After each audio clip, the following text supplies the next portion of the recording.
Ok, então, pessoal, eu iniciei a gravação. Muito obrigada por colocarem o nome de vocês e o e-mail ali no chat. Então, uma boa noite a todos os participantes da nossa ação de extensão ERGS Aulas Abertas. Boa noite a Fernanda, agradecemos muito a presença dela com a gente essa noite, não é? A gente tem sentido essa necessidade de conversar e de fazer essas aulas, porque nós gravamos muitas aulas, a gente tá com esse contato online com os alunos já há um ano, não é? E além disso, a Fernanda, ela vai se apresentar para vocês, mas ela estudou lá na escola de administração no mesmo período, mais ou menos, que eu estudei, e ela é uma profissional muito top, muito reconhecida na área dela. É uma satisfação muito grande ter ela aqui hoje.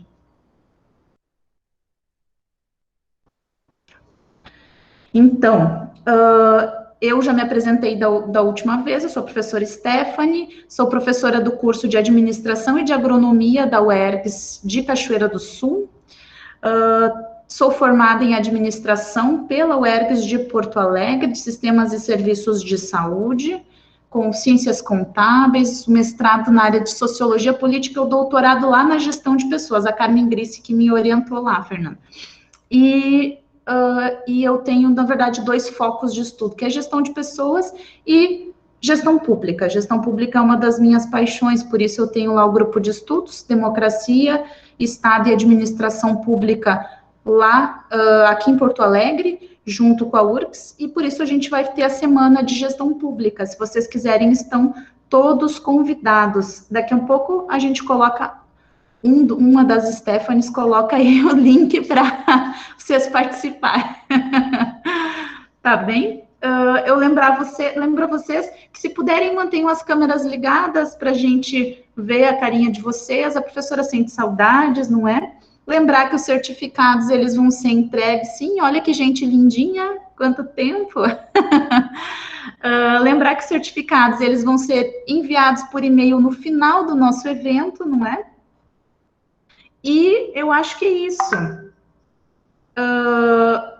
Por fim, eu vou passar então agora a Fernanda. Fernanda, quando você precisar que compartilhe a tela, aí você avisa que o Fofo faz isso. E aí, então, agora eu passo a palavra à Fernanda, que vai fazer a apresentação dela para vocês. Eu acho mais bacana quando o palestrante faz isso. E vocês vão conhecer, então, a nossa palestrante de hoje. Oi, gente, que bom que vocês abriram a câmera. Muito obrigada, muito obrigada. Fernanda. Obrigada, Stephanie, obrigada pela introdução. Acho que já dá para compartilhar a apresentação agora, porque, na verdade, eu fiz um slide para aproveitar o ensejo ali e já contar um pouquinho da minha trajetória. Aí, não sei. Perfeito. Oba, perfeito. Obrigada. Então tá, gente. Então, boa noite. O meu nome é Fernanda, né? Vou contar um pouquinho para vocês agora da minha trajetória. E a ideia hoje, então, é falar um pouquinho para vocês sobre o que seria a minha perspectiva, né, a respeito de marketing estratégico no Brasil. Então, dá para passar, por favor? E, né, vendo o título da palestra, me chamou a atenção. Acho que dá para passar o slide, eu não sei só se deu um banho ou se travou. Que agora é muito complicado, né? Porque eu também, como eu vou contar mais agora, eu também sou aluna de graduação, né? Eu faço o curso de psicologia na UFSPA. Então, eu estou passando esse mesmo dilema que vocês estão passando, né? Às vezes a gente trabalha o dia inteiro e chega de noite, né? Ainda fica, né, sentado o tempo todo na frente, muitas vezes, da câmera, assim. Então, passa um pouco, assim, por esse dilema também. Mas, como eu estava dizendo, né, o ponto, então, né, se a ideia é falar sobre a minha perspectiva aqui, trazer uma perspectiva sobre marketing estratégico no Brasil, como o nome, né, com a palavra perspectiva já diz no dicionário, quando a gente está falando de uma perspectiva, a gente está falando de um ponto de vista que é individual, né, e por isso, então, depois vou contar um pouquinho mais sobre mim. Por mim, pode ser compartilhado, sim. Então, Stephanie, se quiser compartilhar com o pessoal, super tranquilo, assim, porque tem alguns dados que eu acho que é legal depois ter para consulta também.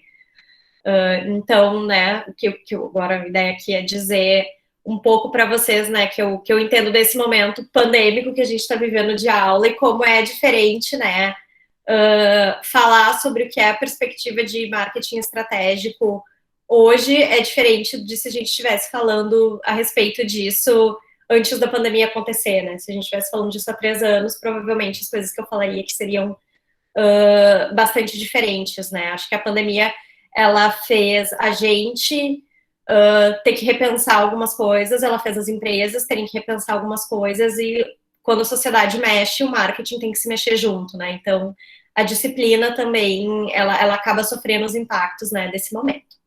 E aí, pode passar o próximo, por favor, então. Então, né, como eu estava falando para vocês, se a ideia é falar, né, sobre a minha perspectiva, a ideia, então, é falar um pouco sobre qual é o jeito particular, né, com o qual eu enxergo o marketing estratégico no Brasil hoje, né, então, gosto muito de fazer esse exercício, assim, para abrir a cabeça quando estou trabalhando com estratégias na agência e para os clientes, de muitas vezes ir na raiz das palavras, assim, porque eu acho que isso ajuda bastante a gente, às vezes, separar o que de fato a gente está dizendo, né, de às vezes algumas impressões que a gente tem sobre aquilo que a palavra quer dizer. E eu acho que isso acontece muito com a palavra estratégia, e aí a ideia é falar um pouquinho a respeito disso mais para frente. Então, no próximo slide, eu trouxe algumas imagens, assim, para contar um pouquinho para vocês da minha trajetória, né? Então, eu sou formada em comunicação social pela URGS, aqui em Porto Alegre. Depois, eu fiz um mestrado em administração, com ênfase em marketing, que foi onde eu conheci a Stephanie, né? Porque a Stephanie estava fazendo o doutorado dela. E trabalho em agência de propaganda desde mais ou menos ali 2007, 2008. Né? Quando eu fiz o meu mestrado, eu era bolsista, então eu parei de trabalhar durante aquele período, depois voltei, e aí sempre segui estudando, mesmo depois de ter concluído o mestrado, e ali eu comecei a me interessar um pouco mais sobre psicanálise, né, especificamente. Fiz alguns grupos de estudos por 2 anos de psicanálise, e aí eu decidi fazer uma segunda faculdade. Agora eu estou cursando, então, psicologia, me formo ano que vem, e além do meu trabalho na agência, eu faço estágio no Hospital Psiquiátrico São Pedro, onde eu atendo pacientes pelo SUS, que chegam pela rede de saúde pública. E além disso, né, gosto bastante de fazer outros cursos também relacionados à comunicação, relacionados a marketing, e gosto bastante, às vezes, de viajar e tentar fazer esses cursos fora, porque eu acho que é interessante também a gente olhar a realidade dos outros países e trazer algumas coisas que a gente acha que façam sentido para cá, né, mas sempre com essa ressalva, né, o que de fato faz sentido para nossa realidade, o que faz sentido, né, pro dia de hoje, né. Fui professora na Uniriter, na pós-graduação, por 2 ou 3 anos, e ano passado eu fui professora convidada no CELIM, que é a universidade no México. Aí eu dei aula lá durante fevereiro e depois voltei a dar online ali em outubro. Foi uma experiência bastante legal, assim, ver outro país da América Latina, como eles tratam com design, como eles tratam com marketing, né, enfim, foi uma experiência bastante interessante também. Então, passando, né, o próximo slide, acho que o fundamental é a gente ter essa elucidação sobre o que de fato é marketing estratégico, né? Acredito que alguns de vocês que já fizeram disciplinas de marketing, né, já passaram por aquele momento em que a gente explica o que de fato marketing é, né? E aí eu vou abrir agora nos próximos slides o que é marketing e o que é de cunho estratégico, o que é estratégia, né?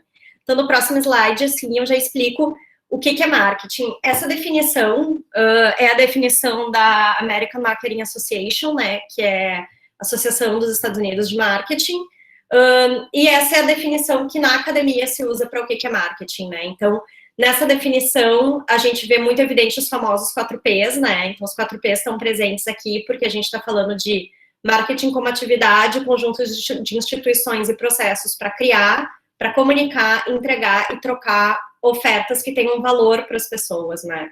E aí para os consumidores, para os clientes, parceiros e para a sociedade como um todo. O que eu acho importante aqui também é frisar que quando a gente está falando de marketing, a gente está falando necessariamente de troca, né? E de trocas que gerem valor, né? Não qualquer troca, senão como um professor meu, que foi meu orientador, o Rossi, falou, se a gente começar a abrir muito o escopo de marketing para todos os tipos de troca, chega uma hora que vira casamento, chega uma hora que vira relacionamento, né? Então a gente tem que frisar que aqui também a gente está falando muitas vezes de uma troca que é financeira também, né? E quando a gente está falando do que é estratégia, né, do que é de cunho estratégico, a gente está falando daquilo que é baseado em escolhas para construir um plano. Então, a gente está falando de tudo aquilo que envolve trade-offs para um negócio. Um trade-off é quando eu dou uma coisa, mas eu sei que eu estou perdendo outra. Então, eu sei que se eu escolher por um determinado caminho, eu vou ganhar alguma coisa, mas eu também vou perder outra. E a essência do trabalho de estratégia e a essência do marketing estratégico é ajudar as organizações a entenderem o que elas vão ganhar e o que elas vão perder se elas forem por um caminho ou se elas forem para outro. Então, se a gente fosse reduzir a essência da estratégia, a gente está falando em escolha, a gente está falando em perder, em ganhar de uma maneira consciente. São escolhas deliberadas que a gente faz. Eu vou ter esse foco nesse público, mas isso significa que eu não vou ter o foco naquele outro. E o Porter tem uma frase muito conhecida que é a essência da estratégia é escolher o que a gente não vai fazer. Então, acho que quando as pessoas pedem para a gente fazer um planejamento estratégico, né, tomar uma decisão estratégica, tem uma reunião estratégica, é muito importante a gente se perguntar, tá bem, mas o que a gente decidiu que a gente não vai fazer aqui, né? Porque às vezes quando a gente pergunta, tá, mas qual é a prioridade, né, pro dono de uma empresa, tá, mas qual é a prioridade disso que a gente quer construir? Aí a pessoa te lista 7 prioridades. Bem, ela não está escolhendo nada, ela está te pedindo para fazer tudo. Se ela te pedir para fazer tudo, ela nunca vai ter um plano estratégico. Ela nunca vai ter uma atuação estratégica, porque ela não escolheu deixar algo de lado. Então, acho que se tivesse que guardar, sugerir para vocês guardarem alguma coisa hoje, seria a importância da gente fazer escolhas e da gente saber que a gente vai perder sempre alguma coisa, né, quando a gente estiver fazendo uma escolha. E aí, o ponto-chave aqui, então, é que me parece que quando a gente está falando de marketing no Brasil hoje, existe uma necessidade muito grande de que as pessoas de fato saibam o que é estratégia. Porque quantos convites para reuniões a gente não recebe, né? Precisamos ter uma discussão estratégica sobre um tema e a pessoa não sabe o que ela está falando. Às vezes parece que simplesmente, quando a gente está falando de ser estratégico, a gente está falando de fazer algo certo, né? A gente está fazendo algo bom. E não é... A gente está falando muito mais de deixar de fazer algo do que qualificar o trabalho, se é um trabalho bom ou se é um trabalho ruim, né? Então acho que tem uma necessidade muito grande da gente, enquanto profissionais de marketing e pessoas que estudam o assunto, explicar para as pessoas aos poucos, né, o que é isso, né? O que é a estratégia e o que não é, para a gente poder estar falando da mesma coisa muitas vezes, né?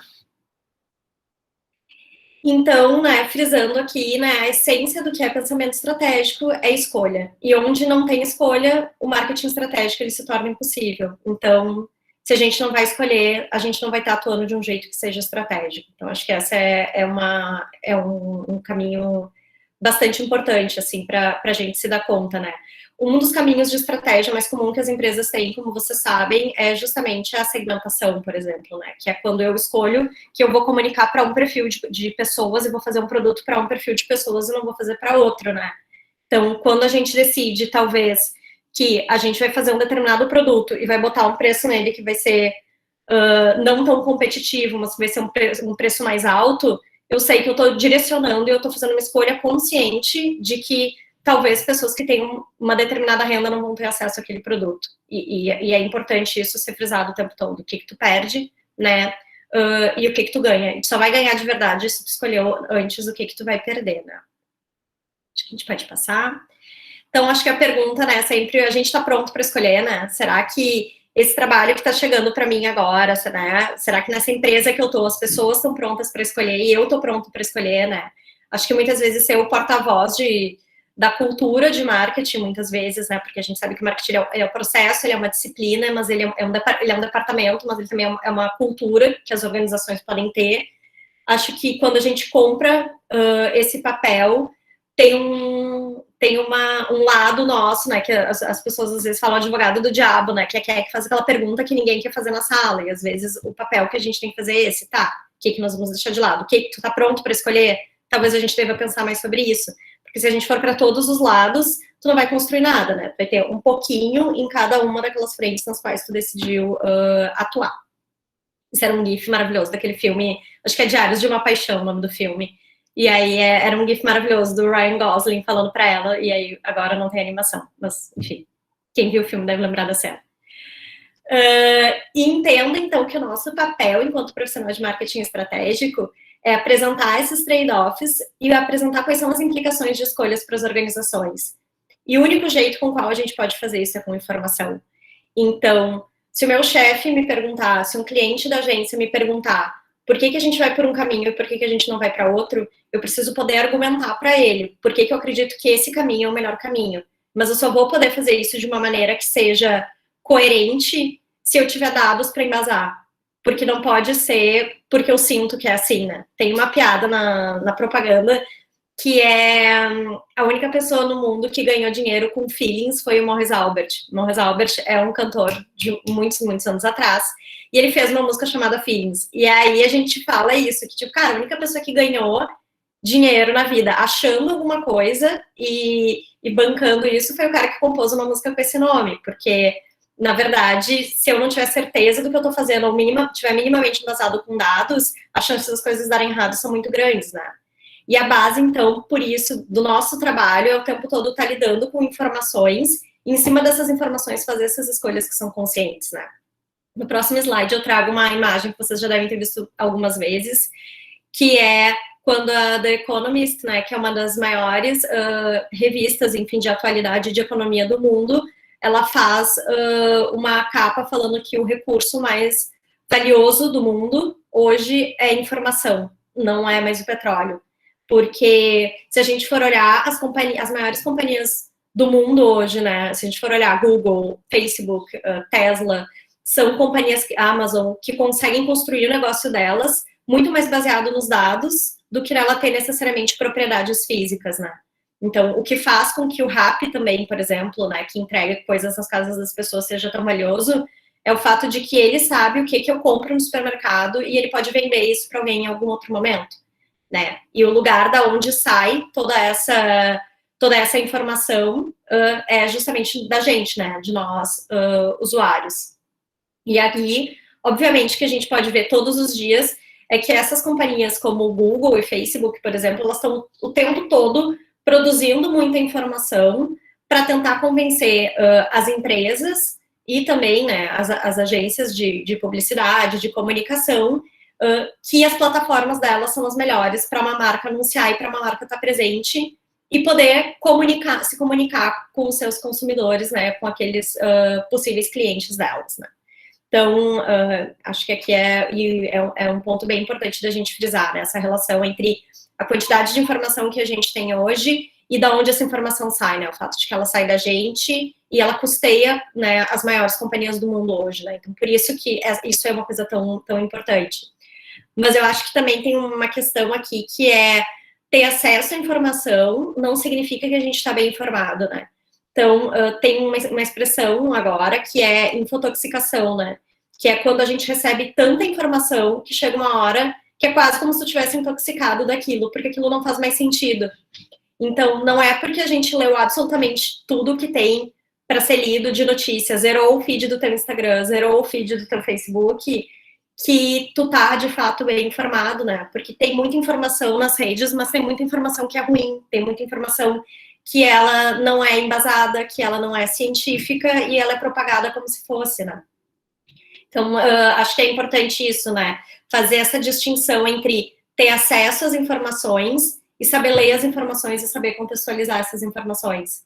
E eu acho que é bastante isso que é muito fundamental para que a gente possa ter uma atuação estratégica dentro das empresas que a gente está. Para poder bancar essas escolhas e justificar, a gente precisa saber ler os dados e precisa saber contextualizar os dados. E aí, mais para frente, por favor, acho que tem uma questão fundamental aqui, que é a capacidade da gente estabelecer conexões entre diferentes dados e diferentes fontes de informação que a gente consome.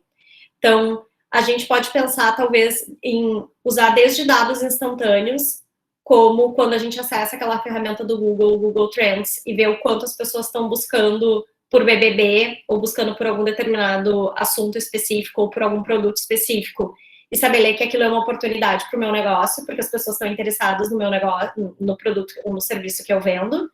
Mas também tem um ponto-chave aqui, que é como é que a gente conecta as demandas das pessoas e o posicionamento das marcas com o que a gente chama de cultura pop, né? Então, vocês devem ter visto, por exemplo, muitas marcas tentando se conectar com o BBB.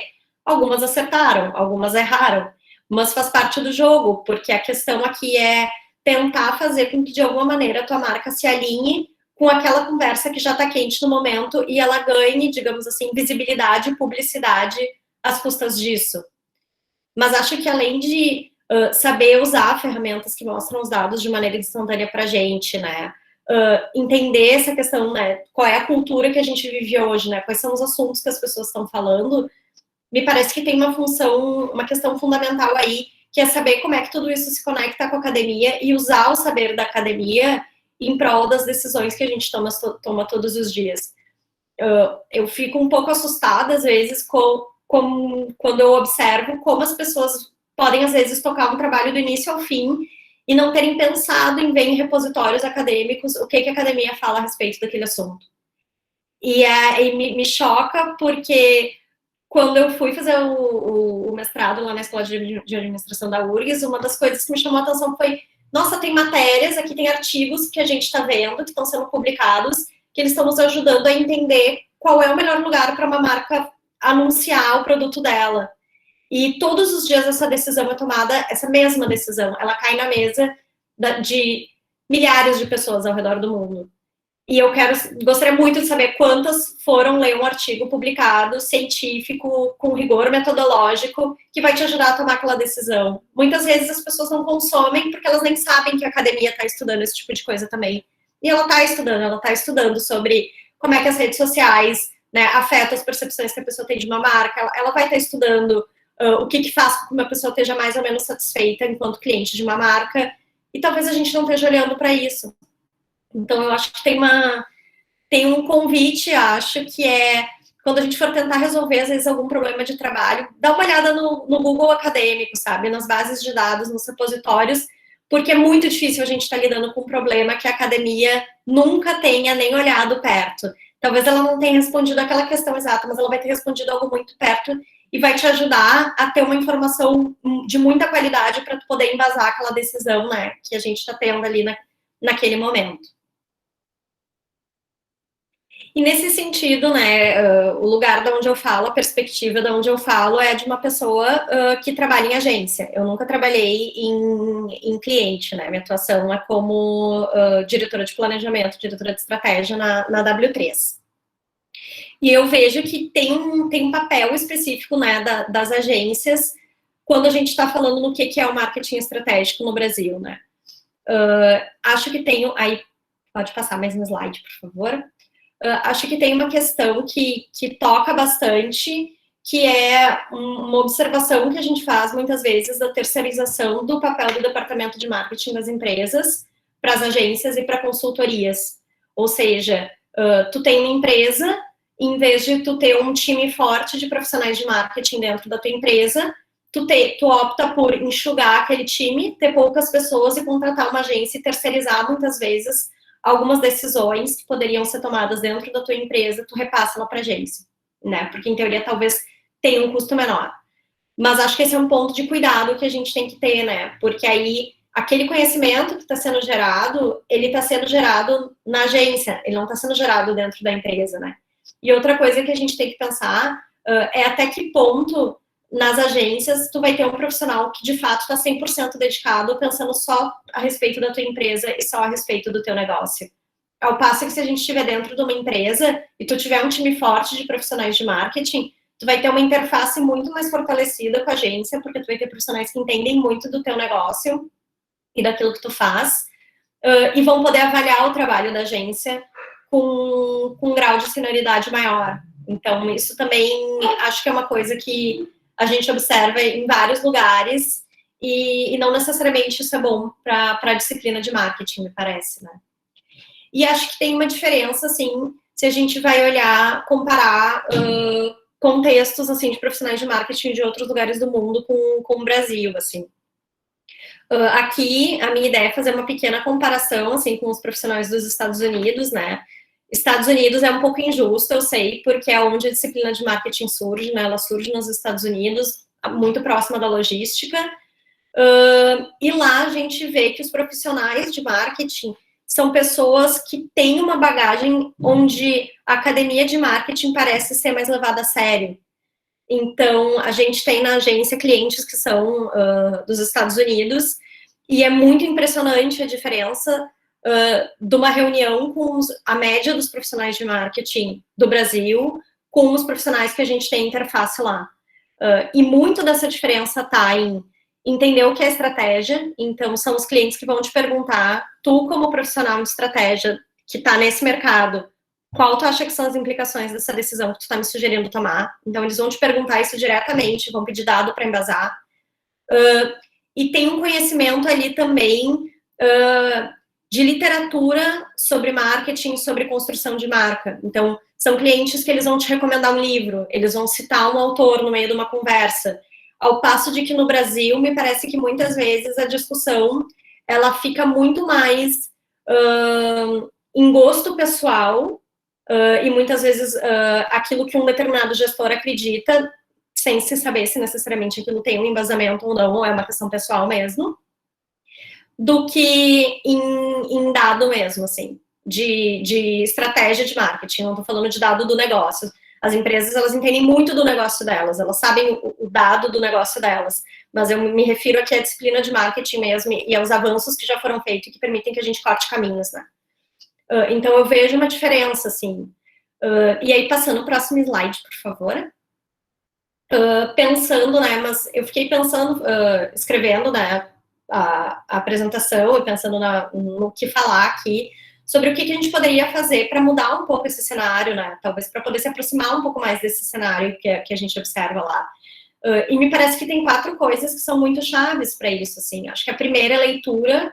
É muito difícil a gente conseguir aprender de fato, assim, sem ler. Acho que hoje tem os recursos dos podcasts e do YouTube, que são super valiosos, então a gente consegue aprender muita coisa, às vezes, enquanto a gente está fazendo outra coisa, né? Tu pode estar correndo, tu pode estar lavando louça, tu tá escutando um podcast, tu tá aprendendo sobre uma coisa, e isso eu acho super bom. Mas acho que a leitura também, ela tem um papel importante aí, né? Porque o jeito que o nosso cérebro responde quando a gente está lendo uma coisa é diferente do jeito que o nosso cérebro responde e registra quando a gente está vendo ou escutando uma coisa. Então, é interessante a gente trabalhar com mais de um tipo de registro aí, né? A questão da gente ter essa conexão com a cultura de hoje, né? Então, entender o que está acontecendo, o que está passando na TV hoje, né? Qual é o programa que está passando no domingo, o que as pessoas estão escutando quando elas desligam o rádio, o que a gente se depara, né? Então, tá imerso, de fato, né, nessa cultura. O outro ponto é a notícia, né? A gente precisa ler notícia, a gente precisa ler o jornal todos os dias. Por mais devastador que seja em dias como hoje, com essa chacina que aconteceu em Jacarezinho, a gente precisa ler notícia, a gente precisa estar informado. A base do nosso trabalho e de viver na sociedade é a gente ler notícia, a gente saber o que está acontecendo, né? E o quarto ponto é buscar um entendimento de política, porque política é o que vai afetar a economia e é o que vai afetar o macroambiente e, no final da história, vai afetar todas as decisões que a gente está tomando, né? Muito do que a gente está vivendo hoje nas empresas é fruto de decisões políticas, né? Então, eu acho que tem um papel bem importante aí da gente articular essas 4 coisas, né? Porque nenhuma delas se salva sozinha, né? A gente precisa entender como é que essas coisas se articulam, e aí eu acho que tá a riqueza de marketing ser uma ciência social aplicada, né? Porque não é um cálculo exato. Cada um de nós vai fazer o mesmo trabalho de maneiras diferentes, porque a gente vai articular essas informações diferentes e vai chegar a soluções diferentes. Então, acho que aí muito tá da riqueza do trabalho, mas também é muito do trabalho que a gente tem que fazer, né, para poder achar e tentar encontrar as melhores soluções, né, para as empresas.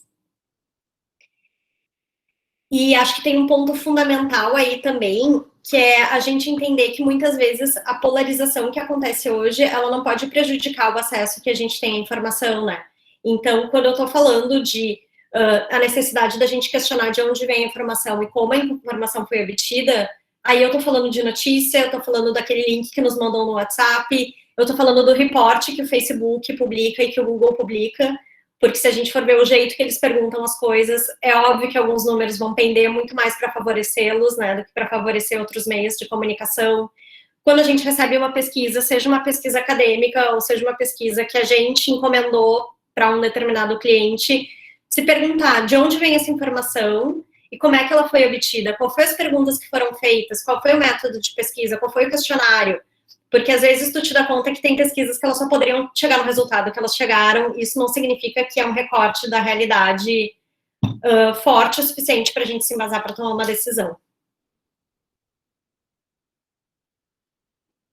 E fundamental, é preciso a gente olhar para o Brasil, né?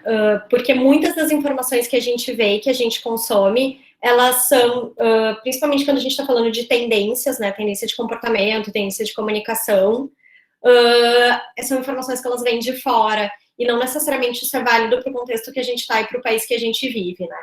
Então, aí aqui, a minha ideia daqui para frente é trazer para vocês alguns dados e algumas coisas que a gente descobriu, enfim, lá na agência, e a gente costuma dividir com os nossos clientes também, para poder ajudar a entender um pouquinho o que é esse momento que a gente está vivendo agora e como é que a gente chega em algumas tomadas de decisões que de fato sejam estratégicas e embasadas, assim, né? Porque a pandemia mudou o jeito que a gente está assistindo a aula, mas ela mudou também, né? O jeito que a gente faz todas as outras coisas, uma boa parte das outras coisas do nosso dia a dia, né? Então, acho que dá para passar esse slide. E acho que, se a gente for olhar para a realidade do Brasil hoje, né, para a gente poder tomar qualquer decisão, tem duas coisas que são fundamentais a gente pensar que estão acontecendo nesse momento. Primeiro é a recessão financeira e o segundo é o aumento de digitalização.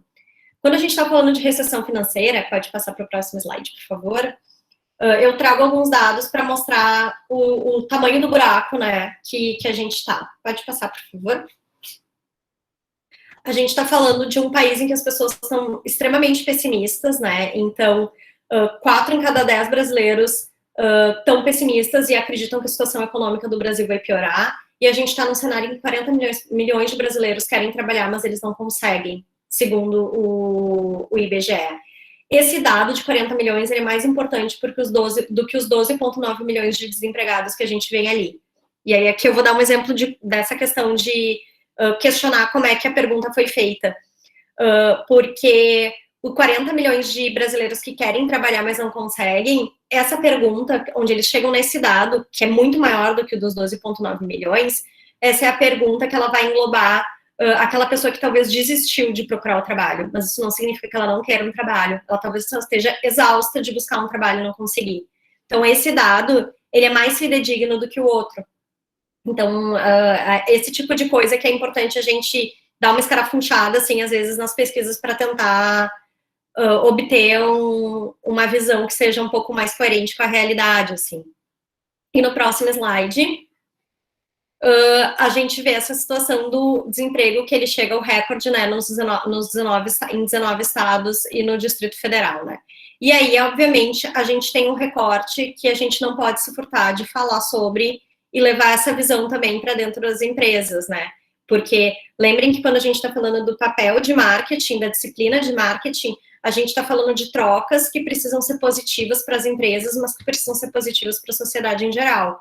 Então, a gente não pode se furtar ao fato de que negros são mais penalizados nesses cenários do que brancos e mulheres são mais penalizadas do que os homens nessa situação. Então, a gente precisa fazer essa ponte. Gente, olha o que está acontecendo. Como é que a gente pode contribuir para melhorar essa situação da sociedade de alguma maneira no trabalho que a gente está fazendo, né? E isso está dentro do escopo da disciplina, né? Isso não é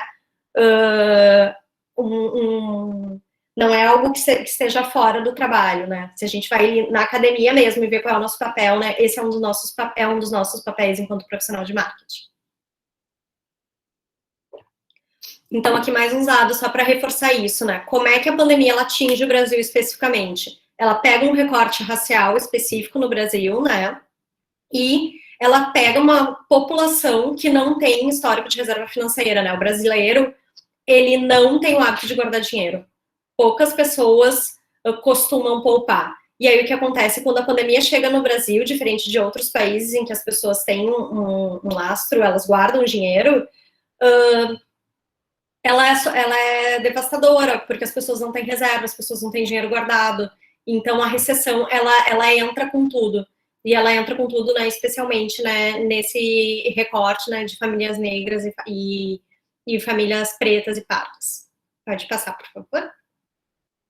E quando a gente vai olhar para uma outra faceta da realidade desse Brasil hoje, que é a digitalização, pode passar, por favor, a gente vê como o uso da internet ele cresce durante a pandemia, como as pessoas começam a ficar mais nas redes sociais, a gente tem um aumento de 19% do tempo que as pessoas passam nas redes sociais, né?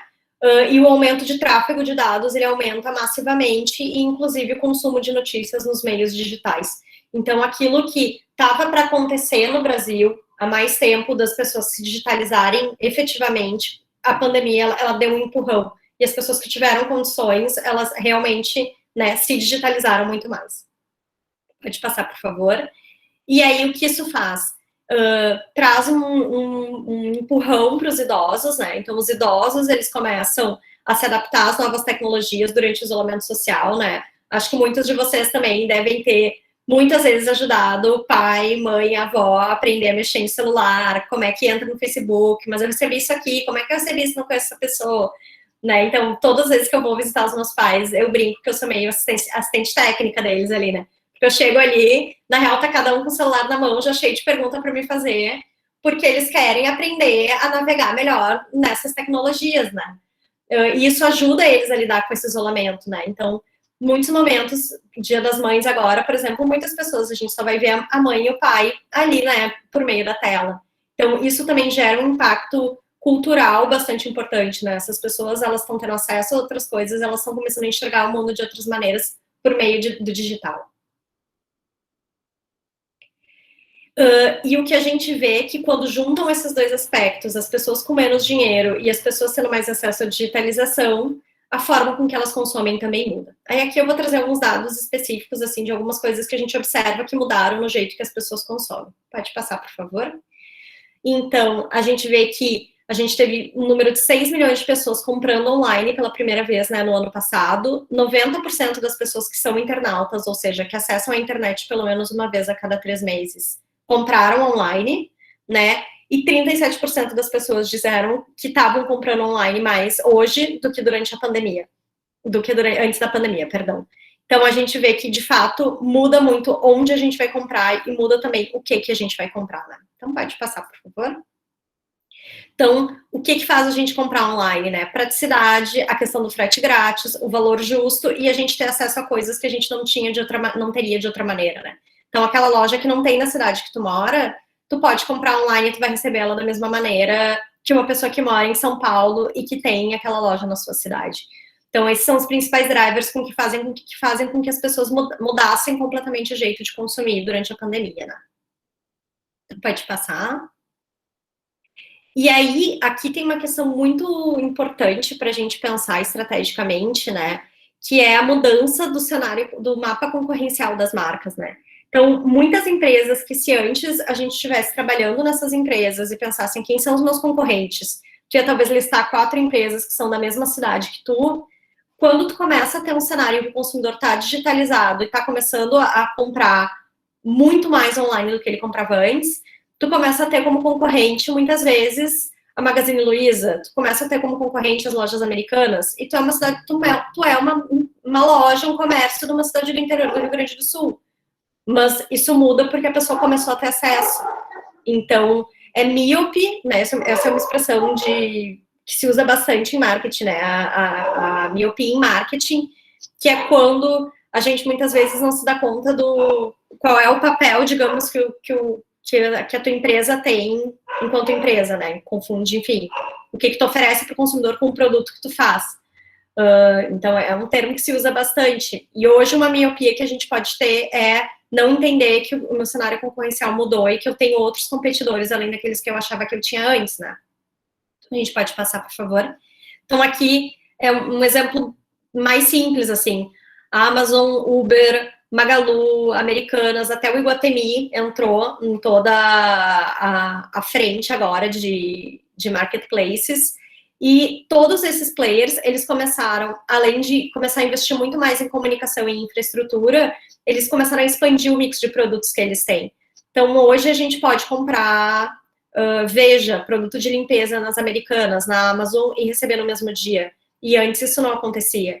E assim, talvez eu consiga estar competindo com um mercado muito pequeno aqui de bairro.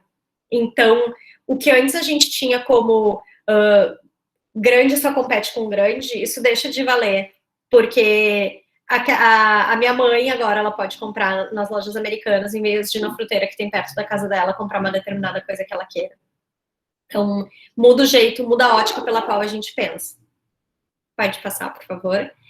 E isso fez com que a gente começasse a acessar bens e serviços de outras maneiras. Aí a gente pode passar, porque esse exemplo é bastante específico, né? Então, a gente vê que quem aqui faz psicoterapia, né, muitas vezes começou a fazer isso agora de uma maneira online, né? Então, eu atendo os pacientes no meu estágio no São Pedro, por exemplo, eu atendo online, eu faço a minha própria análise pessoal também, né, online, isso tudo mudou.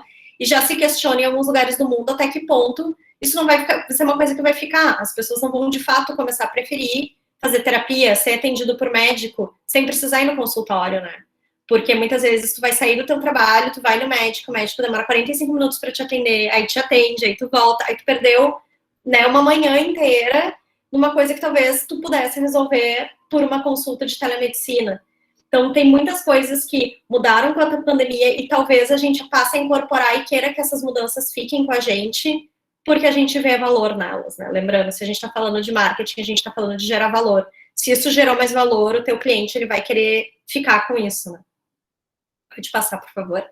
E a questão, né, do ensino à distância, que é o que a gente está fazendo aqui, né?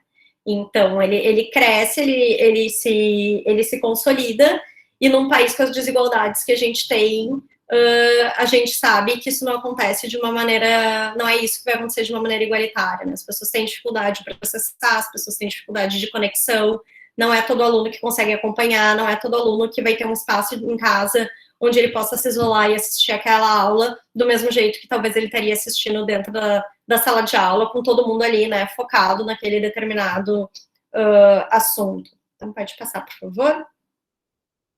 Mas o que a gente vê que mudou o jeito, o que as pessoas mudou onde as pessoas consomem, né? Mudou como elas consomem, e a gente vê que também mudou o que elas consomem, né? Porque as pessoas elas começaram a consumir de uma maneira um pouco mais consciente durante a pandemia, né? Obviamente, esse consciente, pode passar, por favor, ele tem vários aspectos, né? Eles têm um aspecto de custo-benefício, que é o que a gente chama de smart buying, que é, eu não vou comprar o melhor produto, mas eu também não vou comprar o pior. Eu talvez vou comprar aquele produto que é um pouquinho melhor, mas que eu sei que o custo-benefício dele, né, ele me oferece uma qualidade melhor do que aquele produto que talvez fosse mais barato, que às vezes é o barato que sai caro, né? Pode passar, por favor. Dentro desse pilar específico, a gente vê que 45% das pessoas já estão dizendo que as marcas têm que oferecer flexibilidade nos pagamentos dos consumidores, ou seja, talvez eu não vá te comprar porque tu é o mais barato, mas talvez eu vá comprar um que pode ser um pouquinho melhor se ele me der chances de eu pagar de uma maneira que seja mais interessante e que caiba no meu bolso nesse momento, né? Pode passar, por favor. E aí aqui a gente tem alguns dados que mostram mais ou menos como é que isso acontece, né? Uma coisa que eu gosto muito também de dados de pesquisa, assim, é quando a gente se identifica, né? Quando tu vê uma matéria dessas e tu vê, tá, as pessoas começaram a comprar marca própria durante a pandemia, e tu vê, nossa, eu também comecei a fazer isso no supermercado, né? Então, quando a gente vai em lojas como a Panvel, como a Droga Raia, e tu vê que as pessoas começam a comprar muito mais os produtos das próprias marcas, das marcas brancas, né, dessas empresas, porque elas têm uma qualidade boa, mas também são bem mais baratos, né? Então, a gente viu um crescimento aí de 32% na venda de marca própria em farmácia e supermercado, e um crescimento de 30%, analisando especificamente aquela marca Needs, que é uma marca de produtos próprios da Droga Raia no primeiro semestre, né, do ano passado. E quando a gente vai olhar para um segundo pilar, né, de consumo consciente, a gente está falando de segurança. Então, as pessoas consomem de uma maneira mais consciente, ou seja, elas pensam mais antes de fazer, porque elas também entendem que as empresas precisam mostrar como é que elas estão reagindo ao Covid, como é que elas estão ajudando os consumidores, né? 51% das pessoas já acha isso. Pode passar, por favor? Então, a Globo, até é uma coisa legal de vocês fazerem, a Globo, não no site dela, né, especificamente, mas ela tem uma seção que, se tu buscar ali por Globo Pesquisas, por exemplo, aparece. Eles fazem muitas pesquisas com consumidores o tempo todo para tentar entender o que está mudando na percepção das pessoas. E quando começou a pandemia, eles começaram uma série que vem até hoje sobre o Brasil na pandemia. E aí eles conseguiram identificar desde coisas relacionadas a como as pessoas se sentem, como as pessoas foram ficando mais tristes com o passar da pandemia, até o jeito que as pessoas começaram a mudar no pensamento delas sobre o que faz com que seja legal ou não eu consumir numa loja ou não, ou outra. Então, atributos que começaram a ser importantes para as pessoas e que eram coisas que não necessariamente a gente pensava antes, né, da pandemia.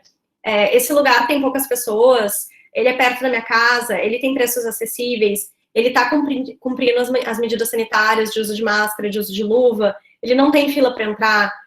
Então, é um monte de coisa que a gente nunca pensava antes e que agora a gente começou a ter que pensar enquanto consumidor antes de tomar essa decisão, né? Se mudou para a gente, com certeza muda para as empresas com as quais a gente trabalha também, né? Podem passar, por favor. Então, aqui, né, são algumas imagens que mostram a diferença da experiência de hoje a gente ir numa loja e no supermercado em relação à experiência que a gente tinha antigamente, né? Então, ficar numa loja e fazer comprinha hoje é muito diferente do que era antes e se torna um desafio para marcas que são menores e marcas que são pouco conhecidas, porque as pessoas não querem mais gastar tempo dentro da loja porque elas têm medo de se contaminar. Então, elas não vão ficar ali na Renner o tempo todo tentando, né, achar aquele achadinho, ela não vai fazer isso ali, provavelmente, porque ela tá com medo de se contaminar, mas talvez no aplicativo a pessoa vá fazer isso, ou talvez a pessoa deixe de fazer isso de maneira geral, porque ela não queira comprar no aplicativo e tenha medo de estar na loja. Então, é esse tipo de coisa que vai mudando no comportamento da gente, né? Pode passar, por favor. E, por último, a questão, né, de um consumo socioambiental, né? Então, o fato de que a gente vê que as pessoas já entendem que as empresas precisam anunciar as boas práticas ambientais delas, né? E também o fato de que as empresas precisam me ajudar a me proteger durante a pandemia. Então, mais do que tu me dizer que tu tá reciclando, que tu é carbono neutro, tu precisa me dizer como é que tu tá ajudando os teus funcionários e ajudando a sociedade a passar pela pandemia, né? A gente vê que 65% das pessoas declararam que durante a pandemia começaram a consumir marcas que se posicionaram positivamente. E nesse cenário, uma das marcas que mais brilhou foi a Magazine Luiza, né? A Magazine Luiza foi a marca que, desde o início da pandemia, ela soube se posicionar, né, a favor, digamos assim, da saúde das pessoas, né? Ela fez uma série de doações para vários lugares, para pesquisa, para cuidados de pessoas que estavam doentes, né? Então, é uma marca que soube responder muito bem, né? E esse cuidado social hoje se reflete muito forte nas pessoas, né? As pessoas estão mais sensíveis a isso.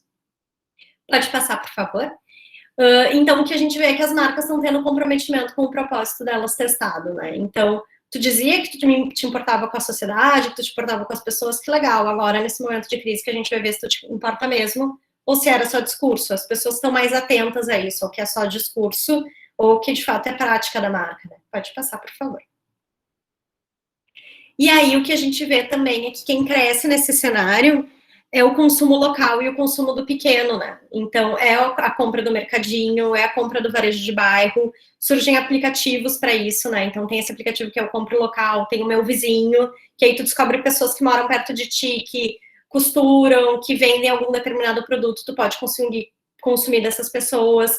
Então, teve um crescimento, né? 17% das pessoas começaram a consumir de lojas pequenas para beneficiar e para tentar salvar um pouco, né, do comércio local, vendo que no cenário de pandemia eles eram os principais, enfim, muitas vezes as principais vítimas quando a gente estava falando de comércio, né? E aí, pode passar, por favor. Então, acho que tem uma coisa fundamental que é entender que, como a gente falou antes, algumas dessas mudanças, elas podem ter vindo para ficar. Tem coisas que provavelmente, quando tiver todo mundo vacinado, enfim, né, a gente voltar ao entre aspas, normal, a gente vai esquecer e hábitos que a gente vai deixar de ter. Talvez nem todo mundo deixe o sapato fora de casa quando passar isso. Mas tem algumas coisas que talvez elas possam ter vindo para ficar, e a gente precisa estar atento a isso e se preparar para esse cenário, né? Pode passar, por favor? Então, a gente vê que 63% das pessoas dizem que vão fazer mais pesquisa de preço antes de decidir comprar, 46% devem manter o hábito de comprar online quando a pandemia acabar, e 34% pretendem diminuir a ida às lojas físicas depois da pandemia, né? Então, como é que será que talvez a gente pensa a médio prazo, não só a curto prazo, nas empresas em que a gente trabalha, para poder atender um cliente que talvez não esteja mais tão disposto a sair de casa quanto ele estava antes, né? Mesmo ele estando vacinado e mesmo tudo estando seguro. Pode passar, por favor. E nesse cenário, uma das coisas que a gente observa, isso acontece no exterior, acontece nos Estados Unidos e acontece no Brasil também, que é a migração para o interior. As pessoas, tem muitas pessoas que estão optando por morar no interior, né? Na agência mesmo, a gente tem casos de pessoas que foram para Santa Catarina, gente que foi morar na praia, gente que foi morar em sítio, porque as pessoas se deram conta de que elas moram muitas vezes em apartamentos minúsculos, em capitais, e não têm uma qualidade de vida que elas poderiam ter se elas morassem no interior, né? E a possibilidade de estudar e trabalhar de maneira remota, que muitas vezes a gente tinha muito medo, né? Na própria agência, assim, na W3 mesmo, muitas vezes a gente falava, como é que a gente vai fazer com esse negócio de trabalho remoto? Porque era um desejo que existia, mas se tinha muito medo de que isso não desse certo. E surpreendeu todo mundo, porque quando se começou a trabalhar remotamente, deu muito certo. As pessoas tiveram maturidade, as pessoas cumpriram os prazos, as pessoas seguiram conversando, os projetos seguiram saindo bem, né? Então, acho que isso ajudou, isso aconteceu na W3, mas aconteceu numa série de outras empresas também, né? E aí a pessoa que tem a possibilidade de fazer isso, ela deixa de ter a obrigação de estar numa capital, necessariamente, ou estar onde está a empresa, ela pode estar em qualquer lugar, né? E aí a importância, e também porque que a gente vê, né, empresas também como a Amazon abrindo aqui em Porto Alegre, em outros lugares, grandes pavilhões de distribuição, porque elas sabem que elas precisam ir além das capitais, né? Elas precisam começar a chegar no interior, porque tem um fluxo muito grande de pessoas que vai estar no interior com poder de consumo e essas pessoas vão querer comprar. E eles precisam chegar lá. E aí, então, para finalizar, né, agora já, acho que mais 5 minutinhos, então, eu trouxe, assim, 3 miopias que acho que fazem que a gente tem ouvido por aí, assim, e que é interessante desconstruir, assim, com alguns dados, assim. Acho que pode passar, por favor. A primeira delas é a crença que a gente tem instantânea de que a pandemia afetou negativamente todos os mercados, né? Agora, pode passar, por favor, a gente pode ver que não afetou todos os mercados, inclusive as empresas de tecnologia que já tinham um super crescimento, foi aí mesmo na pandemia que elas cresceram e ganharam um super valor de mercado na pandemia. Então, essa é a lista das 10 empresas que mais cresceram durante a pandemia. Então, a gente está falando, né, Amazon, Microsoft, Apple, Tesla, a gente está falando de empresas que são empresas de tecnologia. Então, a gente não pode dizer que todo mundo se deu mal, porque quem já estava trabalhando com tecnologia ganhou muito mais mercado e passou a receber também muito mais interesse de investidores e passou também a gerar muito mais lucro, né? Pode passar, por favor. E o que a gente vê é que, além de tecnologia, outras categorias também se destacaram nesse novo contexto, né? Tecnologia eu acho importante trazer, porque são os grandes números, né? São aquelas empresas que, quando a gente olha as pesquisas de maiores marcas do mundo, são aquelas empresas. Mas no dia a dia, o que a gente vê, né? A gente vê que as pessoas aumentaram o consumo de alimentos em casa, aumentaram o preparo de comidas rápidas e aumentaram, por exemplo, o preparo de sanduíche. Então, isso já faz uma super diferença no que a gente vai comprar no supermercado, né? A gente vai comprar um pão de sanduíche, porque às vezes precisa fazer. O home office, ele trouxe isso, às vezes tem que fazer o teu almoço correndo, pessoas que antes iam num buffet, iam na cantina, iam numa lancheria na universidade almoçar, agora tu precisa fazer o teu próprio almoço. E às vezes a gente não tem tempo, e aí o mercado, por exemplo, de sanduíche especificamente cresceu muito. Então, todas as marcas de pão que fazem pão de forma viram esse produto crescer especificamente. Toda a parte de congelados, comidas rápidas, né? Então, tudo isso aumentou. O restaurante, né, ele perde, aqueles que não tinham delivery ou se adaptaram ou pereceram, mas a gente vê que, por exemplo, quando a gente está falando de produtos para a gente fazer a comida em casa, esse é o mercado que aumentou, né? Pode passar, por favor. E outro aspecto também foi o crescimento do fato de que as pessoas começaram a olhar muito mais para dentro de casa, a olhar para os seus jardins, e elas começaram a consumir muito mais itens, né, de cuidados com a casa e cuidado com o jardim, aproveitaram para fazer pequenos reparos e reformas em casa, né. Eu gosto muito daquele meme, que é, se tu não tem um vizinho que tá fazendo obra, tu é o vizinho que tá fazendo obra, né? Porque às vezes a gente tem a impressão, hoje eu trabalhei o dia inteiro com uma britadeira, gente, foi assim, ó, nós chegou uma hora que virou, tipo, ruído branco, sabe? Tipo, aquilo entrou na minha mente, assim, porque era só assim, gente, das 8 da manhã até as 5 da noite, 5 da tarde, sem parar. Então, né, a gente começou a fazer pequenos reparos, a pendurar aquele quadro que não estava pendurado, a botar uma prateleira onde não tinha, né, a mudar a sala, porque uma hora a gente, né, a gente que está em um home office enjoou. E as pessoas também começaram a comprar equipamentos eletrônicos que de alguma maneira facilitem a vida em casa. Então, foi o ano da Air Fryer, né, gente? No início da pandemia, todo mundo comprou Air Fryer, todo mundo se apaixonou pela Air Fryer, eu, inclusive, sou apaixonada. Vale muito a pena, já fazendo um merchan. E o outro ponto também foi o plano de internet, né? Que muitas vezes a gente se deu conta, o plano que eu tenho não atende a minha necessidade se eu tiver que trabalhar e estudar de casa, então eu tenho que aumentar, né? E a gente vê que aí começam a surgir mercados voltados para essas necessidades bem específicas das pessoas. Nos Estados Unidos já tem empresas que elas te alugam móveis para tu fazer o home office, digamos assim. Então, em vez de tu montar a tua escrivaninha, enfim, a luminária, tudo, tu aluga só esses itens, a ideia é que quando passe tudo isso, tu vá devolver, que não tenha precisado comprar aqueles móveis, né? E o outro ponto também é a própria ideia de aluguel, né? Que quando a gente está falando de aluguel, o mercado teve que se reinventar também, porque muita gente não tinha mais como pagar e teve que abandonar imóveis e voltar para casa dos pais. Isso foi uma das coisas, por exemplo, que aconteceu muito na pandemia, as pessoas voltarem para casa dos pais. E se esse mercado não se reinventa, se ele segue com as mesmas rigidezes, assim, de sempre, não tem provavelmente como ele se sustentar. Ele teve que ter uma certa flexibilização nesse mercado, né? Pode passar, por favor. Os itens de assinatura, né, bombaram também esse ano, então os clubes de assinatura de vinho, clube de assinatura de beleza, né, então tu assina, tu não sabe o que vai chegar na tua casa, clube de assinatura de café, então todas essas linhas de clubes de assinatura, elas bombaram também muito, porque elas têm uma coisa da surpresa, né, então tu não sabe o que tu vai receber, então o momento em que tu recebe o item é um momento muito legal, né, e em comportamento do consumidor se estuda muito isso, né, aquela emoção ali que tu vai sentir que não é tanto do bem material que tu comprou, mas é muito mais uma emoção, digamos assim, é uma alegria que tu tem pela surpresa e não pelo bem. Isso te dá um bem-estar muito maior do que se tu estiver falando do bem específico, né? Então, gastar dinheiro talvez num clube de assinatura seja muito melhor do que tu ir num lugar e comprar uma determinada coisa, porque ali tu ganha um fator de emoção que ele compõe pro teu bem-estar muito mais do que comprar uma coisa específica, né? Pode passar, por favor? E aqui a gente vê o setor de materiais de construção também, né, bombando. Então, essas pequenas reformas que a gente fez, né, e o fato também de muita gente que foi morar no interior, foi construir uma casa também, outro setor que cresceu bastante, né, materiais para construção. Pode passar, por favor? E venda de imóveis, que essa foi a maior surpresa, se ninguém esperava. Mas se a gente buscar no comportamento, muitas vezes da gente aparece, né? Tu fica mais tempo em casa, tu começa a enjoar, digamos assim, da casa, ou talvez tu estava segurando para em algum momento mudar para um imóvel maior e tu te dá conta de que talvez esse momento tenha que ser agora, porque tu vai ficar 24 horas por dia em casa, dependendo da tua situação.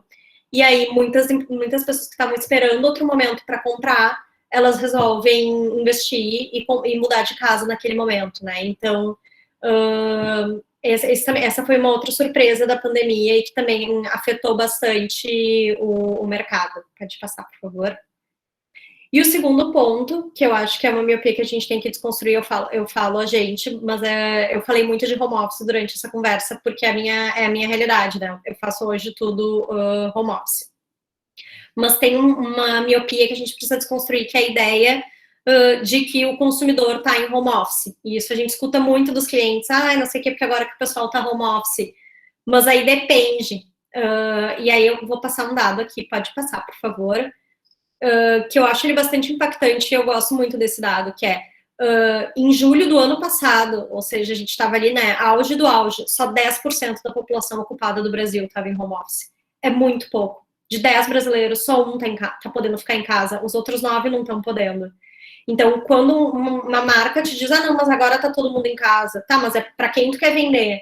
Se tu tá falando com o cliente A, realmente teu consumidor, ele de fato tá em casa. Agora, se tu não tá fazendo uma segmentação de renda, assim, bem específica para classe A, provavelmente teu consumidor, ele não vai estar em casa, teu consumidor ainda está na rua. E aí, mais à frente, eu trago uns dados que eles mostram como no Brasil, em especial, pode passar, por favor, a gente tem uma relação muito grande entre a porcentagem de pessoas que estão em home office, né, e o tipo de trabalho que essa pessoa tem. Né, pessoas que trabalham com serviços, como, por exemplo, gari, essa pessoa ela não tem como fazer um home office, porque ela faz um serviço, a natureza do trabalho dela não permite, né? Então, existem perfis bem definidos de quem é a pessoa que está podendo ficar em home office e quem é a pessoa que não está podendo ficar. Pode passar, por favor? Mas o que eu acho mais impressionante são esses gráficos aqui, onde a gente consegue enxergar que as pessoas que estão em home office, a maioria delas estão no Sudeste, ou seja, é a região mais rica do nosso país, né? Menor do Norte, que é a região mais pobre do país. E o outro aspecto é que a gente consegue ver a relação entre escolaridade e possibilidade de estar em home office. Pessoas que têm superior completo ou pós-graduação são o perfil de pessoas que mais estão podendo fazer home office. Então, o home office no Brasil, ele é, em maior parte, um home office de pessoas que vão ter uma renda maior, que desenvolvem algum tipo de trabalho que possibilite que elas façam isso, mas ela tem esse corte muito marcado de elite. Então, o home office, ele é a elite que está podendo fazer. Não é todo mundo que está fazendo home office, não é estamos em casa. Esse estamos em casa é uma utopia.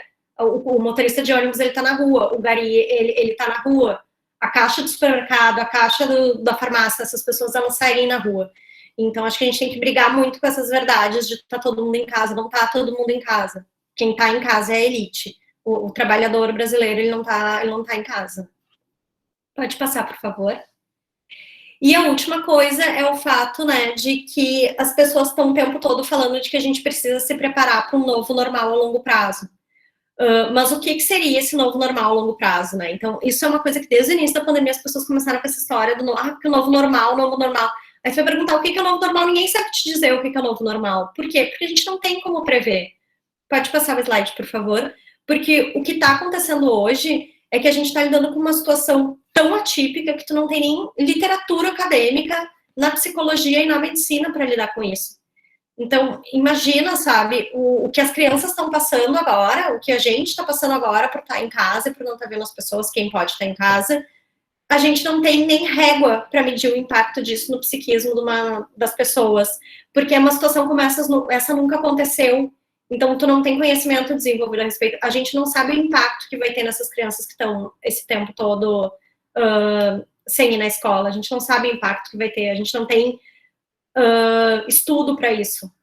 Isso ainda vai ter que ser desenvolvido, vai demorar anos para a gente saber o impacto disso nas crianças e o impacto disso na vida da gente também, né?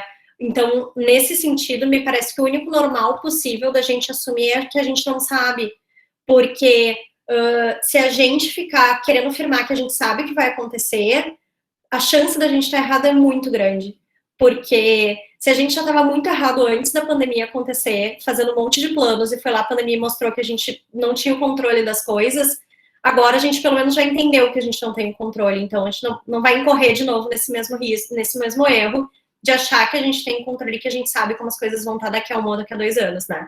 A gente não sabe. Então, para que a gente possa trabalhar com essas informações da melhor maneira, a gente vai precisar por muito tempo alinhar pensamentos estratégicos que tenham a médio prazo ali, né, ou talvez a longo prazo, com pequenos sprints de replanejamento que a gente vai fazendo o tempo todo, porque a cada notícia nova que chega, muitas vezes, isso tem um impacto tão grande que a gente tem que repensar tudo. Então, nesse sentido, a gente precisa tomar esse cuidado. E um outro ponto, né? A gente vive um momento de polarização em vários lugares do mundo, né? No Brasil, nos Estados Unidos, na França. E o que acontece é que quando tu tem essas polarizações tão grandes, o jeito que as pessoas consomem e produzem informação também é polarizado. Então, se alguém agora quiser entrar no Google e achar notícias, fontes confiáveis ou não, para os dois lados, dizendo que a economia vai estar totalmente restabelecida no ano que vem, ou notícias dizendo que a gente vai estar no pior momento da face da Terra, a gente vai encontrar. A gente vai encontrar para os dois lados, né? Mas aí a questão é esse outro trabalho que a gente vai ter. Tá, mas quem disse isso? Qual é o dado que embasa? Da onde surge isso? Né? Questionar bastante, porque essa polarização, ela atrapalha muito o consumo de notícia que a gente vai ter, e a gente tem um viés cognitivo de tentar acreditar mais naquilo que tende a reforçar crenças que a gente já tem. Então, quando a gente lê, consome qualquer conteúdo que parte do princípio de algo que eu já acredito, eu vou muito mais acreditar naquele conteúdo do que no meu amigo que pensa diferente de mim e me mandou. Porque quando aquilo reforça algo que tu acha, inconscientemente a gente precisa fazer menos esforço e o nosso cérebro entende que aquela é a melhor informação e a informação possível e ele captura e cristaliza aquilo. Então a gente precisa ter esse esforço o tempo todo de desconstruir o que parece que é o certo pra gente, pra questionar, né? Pode passar, por favor? E era isso, então, e aí fecha com esse convite, né, pra gente pensar juntos a respeito dessas coisas que eu trouxe, enfim, queria ouvir vocês também, saber se vocês têm alguma dúvida, abrir pra gente conversar agora. Desculpa se eu passei um pouquinho do tempo, gente, tentei dar uma corrida agora no final. Capaz, foi ótimo, muito obrigada, Fernanda, muito bom, eu gostei muito dos dados que tu trouxe, achei maravilhoso. Eu vou primeiro abrir para o pessoal que está participando, se alguém quiser falar, a Paula está com isso, a Paula e a Carla levantou a mão. Isso, vocês podem abrir o microfone e perguntar para a Fernanda. Pode falar, Carla. Boa noite, então. Boa noite, Carla. Tudo bom, Fernanda? Tudo bem, Stephanie? Tudo bem contigo? Na verdade, eu sou uma curiosa, né? Eu fiz um curso da Melhor Idade no semestre passado com o professor Mark.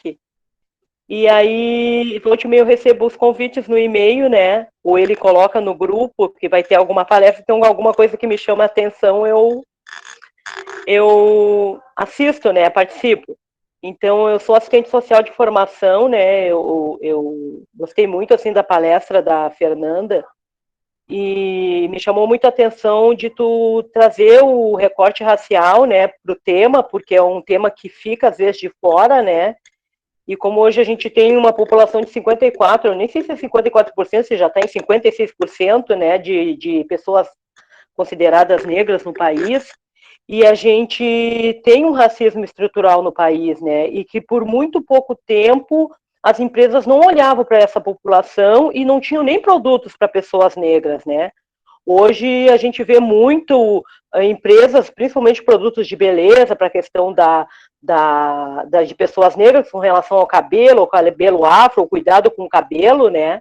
Então a gente viu que isso aumentou bastante e agora as empresas também estão trazendo à tona, né, produtos e a parte comercial mesmo, a comunicação, né, para esse estilo, né, para este público, né, que também é consumidor e que também sempre foi consumidor e que sempre trabalhou, né, afinal de contas, pelo país, né. E a outra questão também que eu penso, assim, que trago aqui também para a gente também pensar, é que o quanto que isso ainda pesa para a população negra em termos de mercado de trabalho. Porque por mais que a gente está em 2 anos, agora entrando para o 2º ano de pandemia, a população mais vulnerável que vai ficar realmente de fora do mercado de trabalho, vai ter dificuldade de acesso, é a população negra, né? Então eu trago isso bem presente, porque é a minha realidade, eu não parei de trabalhar, agora eu estou fazendo um trabalho de revezamento, eu não trabalhei em home office nem no ano passado, nem agora, e a gente ainda continua atendendo essas demandas, né, que vêm no meu trabalho, para poder ter um atendimento em uma mínima condição, né, seja de um benefício, seja de um auxílio do que o governo está disponibilizando, seja de uma cesta básica para uma alimentação. E a outra questão também que eu vejo que as comunidades, de um modo geral, como a população negra demora muito para chegar nos grandes mercados e nos grandes centros, o comércio é feito na comunidade local. Então, dentro das comunidades é que estão a troca, a distribuição, ou seja, a compra e venda dos produtos do vizinho, da pessoa que fabrica, né? Inclusive tem grupos dentro das comunidades, e também tem muitas pessoas negras empreendedoras. Com essa dificuldade de não ter acesso no mercado, né? As pessoas negras estão sendo mais empreendedoras, né? No sentido de ter realmente um ganho. E hoje também não muito diferente, a gente vê, pelo menos aqui em Porto Alegre, para quem mora em Porto Alegre, que aumentou muito a questão do trabalho infantil com as crianças nas sinaleiras vendendo balas. Então são famílias inteiras, né? Tendo uma possibilidade de ter algum ganho, porque hoje eu saí cedo para ir no posto me vacinar, e já tinha pessoas, mulheres, né, na sinaleira, vendendo, arrumando o seu material ali para vender na sinaleira, né. E a outra questão também que eu acho que a pandemia trouxe, e era uma dificuldade das pessoas, e principalmente a relação casal, é a questão do aumento da violência doméstica, né. Então, isso também é uma coisa que agravou muito nas relações, né? E o quanto que as pessoas não se falam, né? Elas transitavam no mesmo espaço, mas não se olhavam, né? E não paravam para pensar em algumas coisas, né? E isso é bem importante, porque hoje a gente também consegue olhar mais para casa, olhar para coisas de casa, pensa mais em preparar seu próprio alimento, pensa em fazer uma horta, pensa em plantar uma planta. Então, tem vários fatores que acabam contribuindo e também acabam sendo pontos negativos, assim, né? Mas bem importante, assim, esses dados que tu trouxeste, né? E eu acho que é isso, né? A gente não vai ter muito por onde fugir, mas esse ano ainda todo de pandemia a gente vai, né? Eu acho que é bem importante esses pontos que tu trouxeste, Carla, porque eu acho que muitas vezes foi confortável para as pessoas não trazer o recorte racial, né? Não trazer a questão para a conversa, né? Porque a gente está falando de uma sociedade em que a política de cotas ela é muito recente, ela deveria ter sido implementada desde sempre, porque é uma reparação necessária. E aí tu cria um sistema, quando tu não tem políticas afirmativas como essa, em que as pessoas que tomam as decisões são sempre os mesmos privilegiados, e obviamente essas pessoas não vão abrir para discussão, né, tentar escutar as minorias, elas não vão tentar mudar o que elas já estão fazendo, né, elas vão seguir se privilegiando uns aos outros, né, e eu acho que uma das coisas positivas dos últimos tempos é que isso tem começado a ser discutido pelas empresas, né? E eu acho que o que a gente, como o racismo ele é estrutural, a gente tem que estar sempre de olho se ele está acontecendo, quando ele está acontecendo e falar sobre, assim, porque me incomoda muito quando eu observo que está acontecendo uma situação, enfim, de clientes e com empresas, uma situação de racismo e não se denomina como tal. E eu gosto de levar a discussão, enrolar, sabe? Porque eu acho que a pessoa tem que se dar conta do que ela tá fazendo. Então, não quero que usem eufemismo. Acho que a pessoa tem que dizer se o que ela tá trazendo é um argumento, é uma questão racista, ela tem que lidar com isso, ela tem que ter coragem de falar em voz alta. E eu acho que a gente tem muito esse papel, assim, dentro das empresas também, né? De, cara, a gente vive numa sociedade racista, a gente tem que falar sobre isso, sabe? Não falar é a pior coisa que a gente pode fazer. E também acho que é muito prejudicial quando as empresas fazem isso de um ponto de vista só da porta para fora, né? Quando ela cria um produto que é um produto segmentado, né, para pessoas negras, mas igual ela vai lá e não muda as práticas de cultura da empresa dela, né? Ela não tem políticas afirmativas, né? Então, não acho que isso é a maneira de resolver, porque aí fica uma coisa muito oportunista, né? Acho que é um cuidado que a gente tem que ter, né? Só para fazer um adendo, é que a gente não vai muito longe, que agora há bem pouco tempo a Magazine Luiza fez um programa, né, para contratar pessoas negras e deu todo uma situação, né, em função disso, né. Exatamente.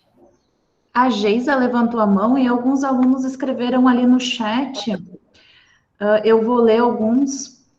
O Raul perguntou, ele disse ali, boa noite, Fernanda, em relação ao e-commerce, que já vinha crescendo bastante antes da pandemia, e com a vinda da mesma, houve esse crescimento vertiginoso dessa ferramenta. Você entende que essa ferramenta já se consolidou no pós-pandemia? Ela vai sofrer uma redução da sua utilização?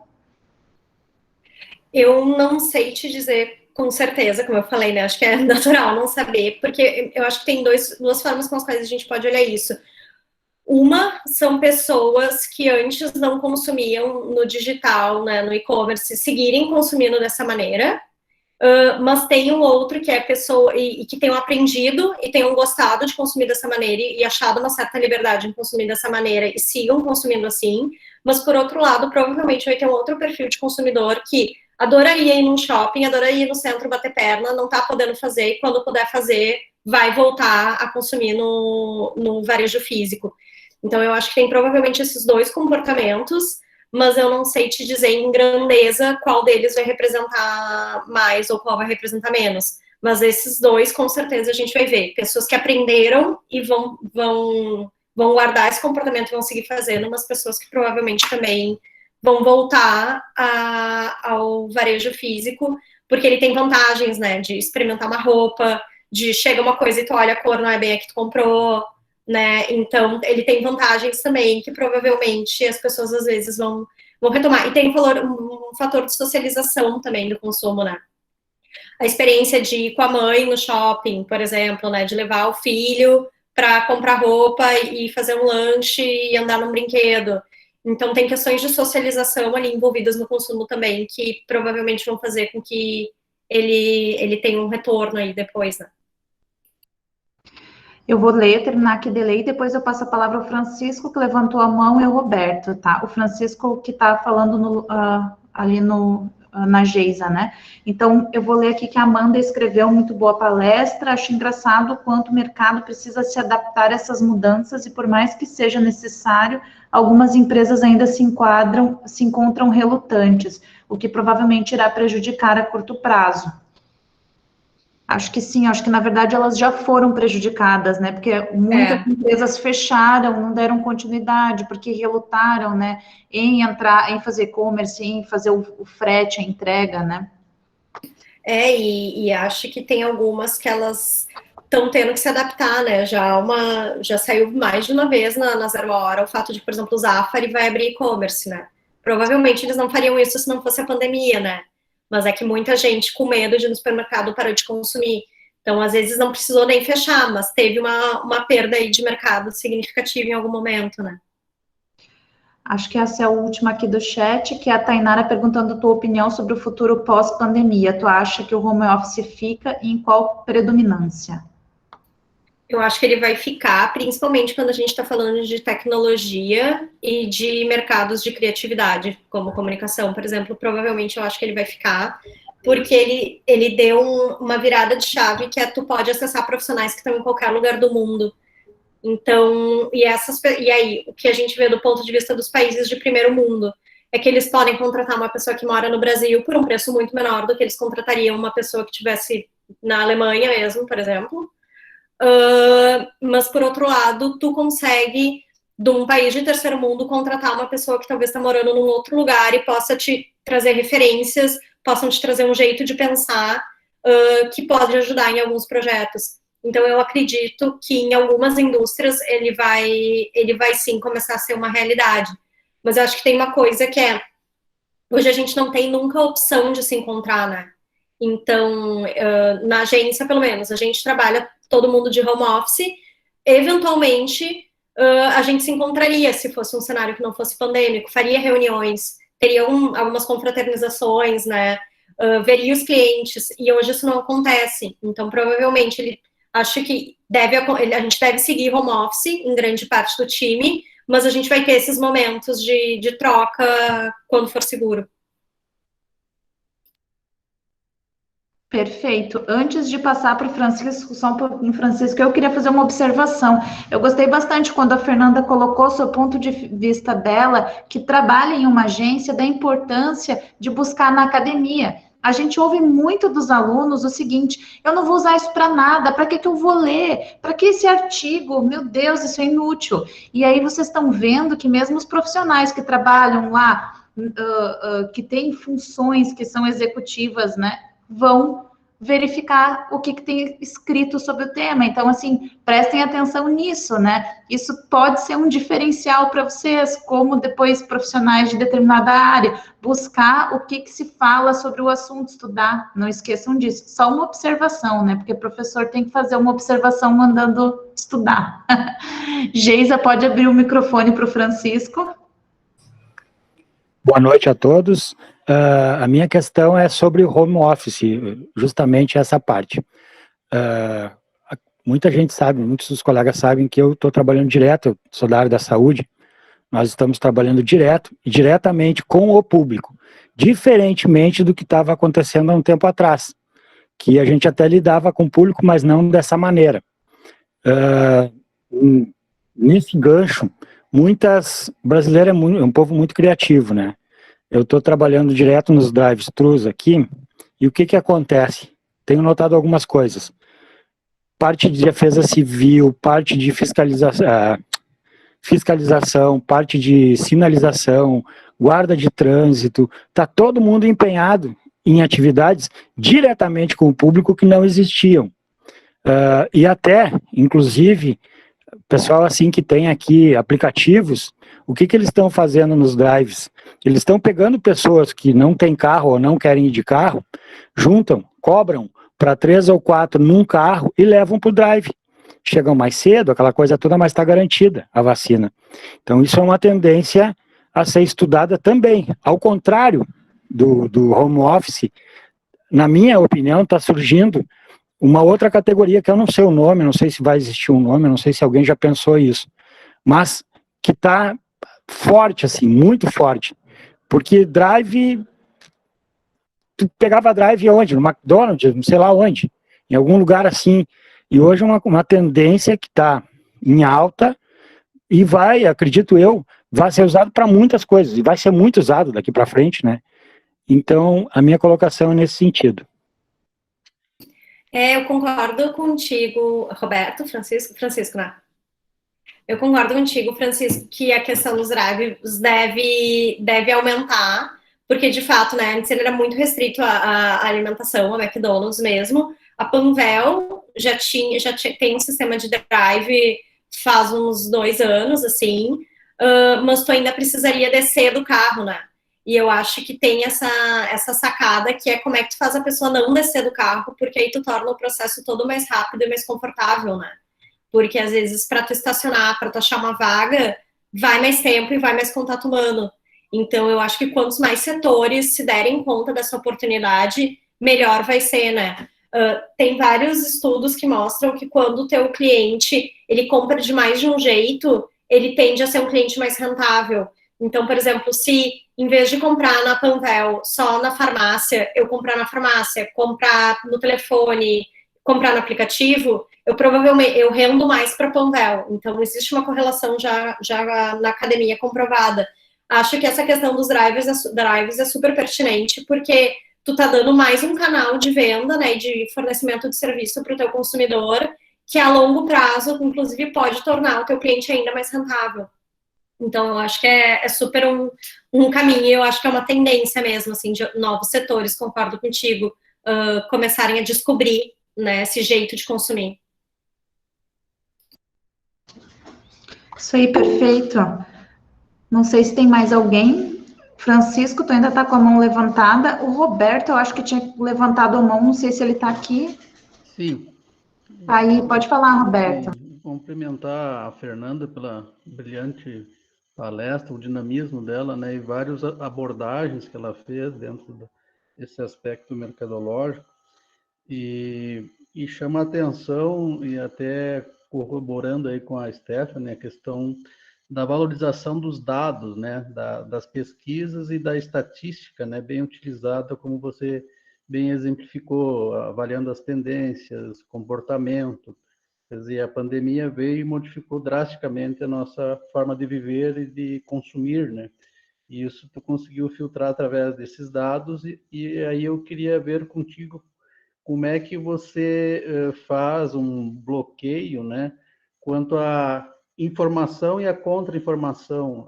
A questão que está muito na mídia, né, vem dos fake news, como é que você filtra isso e como é que as fontes, claro, as fontes fidedignas que você utiliza, fontes da academia, como você reportou, né? Então, eu gostaria de ver como é que tu vês essa questão da contra-informação ou, digamos assim, a manipulação da informação também para, digamos assim, induzir a conclusões não fidedignas, né? O que eu faço, geralmente, eu gosto muito de jornal, assim. Então, todas as manhãs eu leio a Folha de São Paulo, que é um jornal que eu confio, assim. Se sai lá, eu realmente acredito que o dado é embasado, né? Não é algo inventado, desculpa. E eu leio o New York Times também todas as manhãs. São os dois jornais que eu leio todas as manhãs e que eu confio que ali não vai ter fake news. E quando eu recebo informações de outras fontes, uma das coisas que eu costumo fazer é se aquela informação me parece muito estranha, eu às vezes jogo no Google. E às vezes quando eu jogo no Google exatamente como o texto tá, tu já vai ver que vai ter várias ocorrências ou de já sites dizendo que aquela informação não é fidedigna, ou tu já vai ver que existe um comentário a respeito daquilo, ou tu vai ver que não existe nenhuma ocorrência, que também é bem negativo, porque geralmente se é uma coisa muito espantosa, outras fontes de comunicação confiáveis, né, vão ter repercutido aquilo. E tem uma outra coisa que eu costumo fazer, às vezes, é me perguntar se aquela estatística parece crível. Porque, às vezes, se a gente simplesmente... E tem um TED muito legal, para quem se interessa por estatística, disponível no YouTube, um TED que ele é só sobre como identificar estatísticas falsas. E aí ele pega atalhos, assim, que a gente pode fazer para se dar conta se uma estatística é falsa ou não. E aí uma das coisas que a estatística que faz esse TED fala é tu pensar se tu estivesse numa sala com 100 pessoas, para aquela estatística ser verdadeira, quantas pessoas deveriam apresentar aquele comportamento que diz ali ou não, e pensar se aquilo te parece algo crível. E aí ela fala que esse simples fato de tu te perguntar já faz com que muitas vezes consiga te dar conta de que aquele dado provavelmente não é fidedigno, assim. Enfim, ir atrás da fonte mesmo, né? Quem disse, quando disse, como é que obteve a informação, assim, são as coisas que eu geralmente faço. Mas eu gosto muito de jornal mesmo, assim. Acho ainda a fonte de informação mais confiável que a gente tem hoje em dia, quando a gente está falando desses grandes jornais, assim. Obrigado. Imagina, eu que agradeço. Perfeito.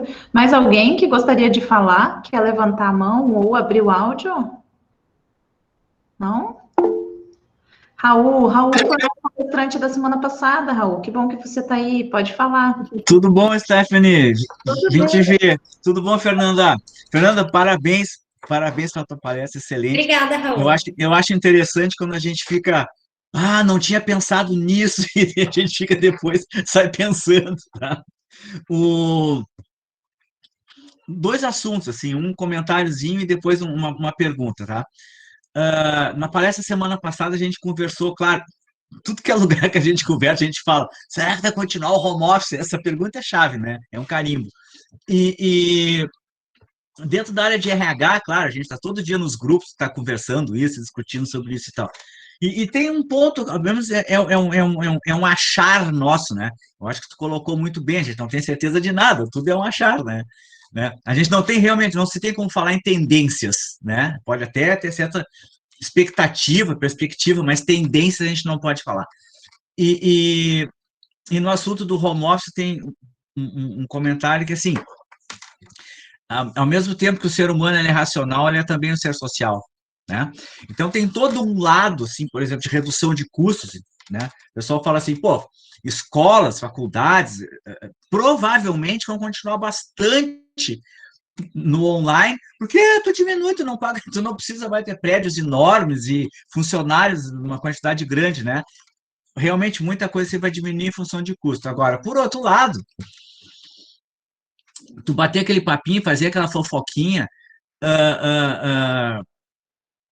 implicar com o cara, o gremista implicar com o Colorado implicar com o gremista, esse tipo de coisa para o home office não tem graça, assim, online não tem graça, né? Tocar flauta não tem graça. Então, eu acho que isso é uma coisa que chega um momento que vai voltar, sabe? Que vai voltar e eu te diria assim, até por exigência dos dirigentes de topo assim, da empresa. Né? Claro que sempre a ferramenta agora ficou, a alternativa ficou mais conhecida, assim, né? O pessoal mais habituado. Assim. Por exemplo, às vezes a empresa tinha que fazer uma reunião, vai todo mundo para São Paulo, 20 executivos vão para São Paulo, puxa vida, é uma grana de hotel, uma grana de avião, isso aí vai ser economizado, muito provavelmente vai ser economizado, tá? Então, as coisas eu acho que se adequam, assim. E outro comentário que eu queria ver contigo, tu colocaste ali as empresas que mais cresceram, né? As empresas que mais cresceram, tá? Se a gente tem uma economia em termos de riqueza de mundo, assim, né, um PIB estável, e no ano passado, ele até, eu acho que bem poucos países tiveram um crescimento, né, na variação do PIB, né, bem poucos, ou seja, então, eu não sei o número, mas a economia mundial caiu, né, e se caiu e algumas tiveram um ganho muito grande, assim como as empresas de tecnologia, né, tiveram esse ganho bem significativo, algumas outras pagaram por isso, algumas perderam para essas ganharem, né? O que tu tens a informação, tu tens o dado, quais foram as que mais perderam? A gente sabe assim, turismo perdeu, né? Agora quais as que mais pagaram para a Apple ganhar? Que boa pergunta, eu não tenho esse dado, mas ele é muito interessante mesmo, né? Porque Porque alguém provavelmente sofreu, né? Quando um rio, outro chora, né? provavelmente esses pequenos comércios, né? Por exemplo, a Amazon, ela vende tudo, né? Agora, ela vende de Até produtos de sogra. limpeza a livro, tudo o que tu quiser comprar, tu compra lá. E provavelmente pequenos comércios, livrarias, muitas foram penalizadas, né? Porque também esse sistema deles, ele é muito, ele canibaliza todos os outros, né? Então, Sim. tu pode vender por meio da Amazon, por exemplo, mas também tem uma coisa muito cruel, quando tu assina o Amazon Prime, tu não paga mais frete de nada. Então, as pessoas ficam enlouquecidas e pedindo um monte de coisa o dia inteiro e não vai no... É estranho, mas o Zafra é comércio local, se a gente parar para pensar no final da história, né? E esses caras estão tirando venda do Zafari, né? A gente não sabe a médio prazo o que vai acontecer, né? A capacidade. Isso ainda não entraram forte aqui, né? Não, e nos Estados Unidos eles já ainda entregam alface na tua casa em 2 horas. É muito agressivo, né? Então, eu acredito que devam ser pequenos comércios, principalmente. Mas eu não tenho esse dado, é um dado interessante, vou atrás dele mesmo. Então tá. Obrigado. Eu vi aqui um comentário Imagina. do outro Raul que fala o seguinte: outra coisa muito importante é verificar a quantidade de fontes. Muitas informações são replicadas em vários meios de comunicação, passando a sensação de veracidade por terem sido veiculadas em diferentes meios. Porém, em alguns casos são de forma única e fonte não confiável também. É uma questão bem importante. E a Milena, que disse outro fato bem importante, é a própria Magalu, que é personagem do Magazine Luiza. Em relação a isso, que o Raul fala, criou-se esse personagem social no meio eletrônico e o quanto foi notório outras empresas verificando esse sucesso que também fizeram o mesmo. Sim, verdade. Né, elas criam, a Natura agora criou, né, a Nat também, que é da Natura, né, todas as várias marcas estão criando esses personagens, esses avatares, né, e tem essa outra questão também, mas aí é outro ponto que é desses chatbots, né, que aí tu acha que tu tá conversando com uma pessoa e tu tá conversando com uma máquina, né, e da importância de para uma empresa ser transparente, ela deixar desde o início, né, as coisas evidentes. Cara, isso aqui é uma ferramenta de inteligência artificial, não é um ser humano que tem aqui, né? E como isso também dá uma margem, às vezes, para a pessoa se sentir frustrada. Tu acha que tu tá falando... Existe uma Nath da Natura e ela é um bot, né? Então tem ainda esse outro aspecto. Daqui a pouco a gente não vai mais saber o que é humano e o que não é, né? Verdade, isso aí. Raul, tu tem... Tu tá com a mão levantada, ainda tem alguma questão? Não, eu vou pegar um chocolate, não é isso? Ah, tá aqui. Tá, Tá bem? Então, deslevantei. mais alguém? Arli, pode falar. Boa noite. Então, eu achei bem interessante esse enfoque que tu traz sobre várias questões do marketing, né? E uma coisa que eu faço, assim, análises é como tu trouxeste sobre a política econômica e o macroambiente, realmente nós fomos empurrados a esse consumismo, né? Por vezes não planejado, o uso das tecnologias, dessas ferramentas, provavelmente o consumismo dessas tecnologias, né? Porque eu vejo assim, até um profissional, essa situação, essa pandemia nos trouxe várias questões sociais, né? Trouxeste a questão dos relacionamentos, os problemas que estão surgindo dentro de casa, segregação de profissionais, né, capacitados. Nem todo mundo, a gente sabe que está apto para saber lidar com um programa X, aí vem nos segrega para quem está melhor preparado, né, para um ambiente de trabalho, né, tem um domínio de um conhecimento específico, seja um Excel, não sei. E creio que, assim, de certa forma, dentro dessa visão global, nós estamos, como eu posso te dizer, observo, assim, várias questões sociais nos quais estamos numa luta, e ao mesmo tempo numa segregação. Estamos vivendo uma segregação muito grande, assim, sem perceber, né? Quem pode adquirir, quem não pode, quem pode produzir, quem não pode, quem pode consumir, quem não pode. E vamos, assim, também trouxe essa polarização, sim, observou-se vários pontos de vista políticos, econômicos, sociais, uma pessoa que estava ali, que está, não sei se ainda está, trouxe a questão racial, que estamos vencendo agora muito mais, está se intensificando. Então, esta pandemia nos está demonstrando e nos empurrando. Vemos também a questão econômica das criptomoedas, o uso de pagamentos virtuais, né, online, aplicativos, né, que provavelmente a minha mãe nunca saberia usar, e meu pai, hoje em dia, eles estão forçados, né, os pagamentos, transferências, tudo. Então, creio que dentro de tudo isso, estamos sendo, sim, é minha percepção, estamos sendo empurrados a isso, né. Não posso dizer que seja uma coisa nossa, como é muito bom. Não, é meio forçado, porque a mesma situação nos forçou a isso. Ninguém quis, ninguém estava preparado, nós não estávamos preparados, não sabíamos o que ia acontecer. Então, acho que devemos trabalhar sobre a prevenção, né? Sobre a prevenção. As coisas são imprevisíveis, né? Então, temos que trabalhar sobre a prevenção. E eu acho bem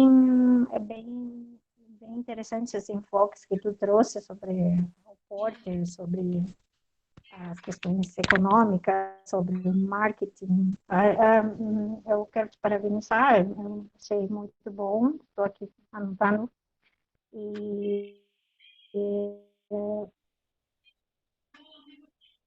Só isso, te agradecer.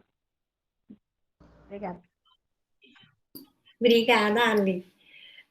Sim, eu concordo com o que tu está dizendo, né? Porque não é uma escolha para muitas pessoas estão sendo obrigadas a digitalizar o comportamento, se consumir, enfim, ferramentas tecnológicas que elas não queriam, Eu acho que vários setores já estavam nos empurrando para isso há bastante tempo. O setor bancário, por exemplo, né? Então, os bancos, eles há anos, ou eles estão deixando de contratar, ou eles não estão mais fazendo concurso, no caso de bancos públicos, estão parando de contratar pessoas, porque eles querem que a gente faça tudo por meio de máquina, né? Então, acho que tem uma questão de alguns setores que, de fato, já estavam empurrando a gente para isso, para eles terem menos custos, e aí quando a gente vê do outro lado, não tem uma redução de custo para o cliente, para o consumidor, né, tipo aquela história do avião, né, não, porque aí a gente vai tirar a bagagem e aí vocês vai baixar o preço. Eu tô até agora esperando baixar o preço, porque eles só tiraram a bagagem e não baixaram o preço. Para mim é a mesma situação do banco, vão tirando as pessoas, tu não tem um ser humano para tu conversar se tu tem um problema, né, e enfim, eu acho que alguns setores pegaram a pandemia para, de fato, né, passar a boiada, né, para usar o termo do Carlos Salles. E, enfim, sucatearam os serviços para obrigar as pessoas, de fato, a digitalizarem esses comportamentos. E eu acho que isso em si já gera uma segregação, que é quem é alfabeto digital e quem é analfabeto digital, quem tem acesso às ferramentas e quem não tem acesso. E eu acho que tem uma outra coisa grave também, que é a desigualdade que a gente vai ter em relação aos países que estão vacinados e aos países que não estão vacinados, né? Os Estados Unidos compraram uma quantidade muito maior de vacinas do que eles poderiam consumir, do que eles tinham de habitantes, né? Então, provavelmente, eles já vão estar bastante vacinados, não todos, porque eles têm muitas pessoas que vão se negar, 30%, se não me engano, da população deles deve se negar a tomar vacina, mas eles vão retomar a economia enquanto a gente vai estar engatinhando, a Índia vai estar engatinhando, né, os que sobrarem, né, outros países vão estar engatinhando. Então, vai ter um grande crescimento, né, dessa desigualdade, inclusive em função das nações que tiveram vacina e das nações que não tiveram vacina. Então, vai ser um outro balizador e as pessoas vão ser segregadas, porque também, de fato, se tu não tiver vacina para entrar num determinado lugar, tu não vai entrar. A Europa discute se vai aceitar a Coronavac para as pessoas entrarem lá, talvez eles não aceitem. E aí, né, será a vacina que o SUS disponibilizava, eles não aceitem, e a pessoa não tiver, enfim, né, como é que tu vai fazer?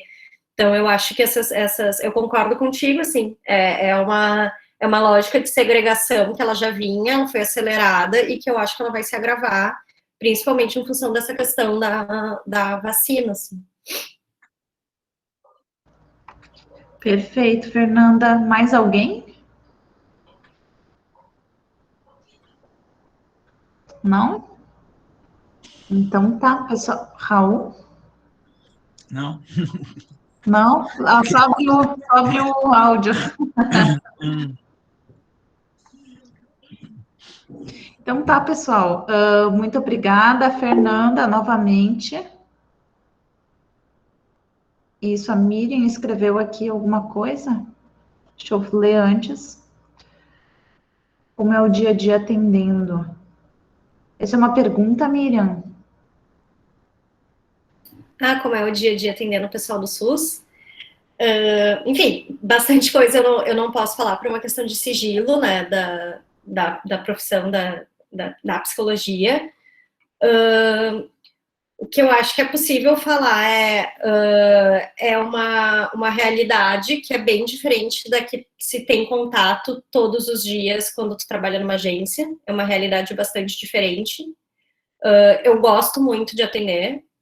Eu tive a possibilidade de fazer só 2 atendimentos presenciais até a universidade desaconselhar todos os alunos a atenderem presencialmente, né? A menos que tu faça uma residência, seja, por exemplo, estagiário de medicina e tu tem que, de fato, lidar com casos em que tu precisa estar do lado do paciente, a UFSC desaconselhou todos os alunos de saúde que tu não precisa, de fato, estar presencial para fazer atendimento. Então, eu fiz 2 atendimentos presenciais e depois eu já tive que passar a atender online.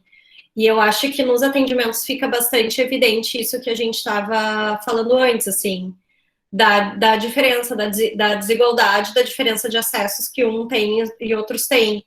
Então, Por exemplo, quando eu faço a minha consulta com a minha analista, eu fico aqui no meu escritório, fechada, com meus fones, eu tenho meu computador, eu sei que o meu companheiro não tá escutando, porque eu posso fechar a porta. E às vezes eu atendo uma pessoa que não tem porta. E a mãe dela tá do lado enquanto ela tá fazendo a sessão comigo. Então, o que eu acho que vai poder sair dessa sessão, né? Tem um limite? Porque o que ela me falaria se ela estivesse comigo no São Pedro, na minha frente, mesmo a gente de máscara? Provavelmente ela estaria num setting ali em que ela poderia estar segura e poderia me falar várias coisas sem a mãe dela ouvir. A mãe dela tá do lado ali, ela não vai me falar um monte de coisas que ela poderia me falar. Outra paciente também que eu atendo, ela não tem o celular dela. Então, ela precisa usar o celular da mãe. Então, tu imagina, como é que vocês se sentiriam tendo que falar as coisas mais íntimas, os traumas da vida de vocês, usando um celular e um WhatsApp que é de outra pessoa? Tu não vai confiar, né?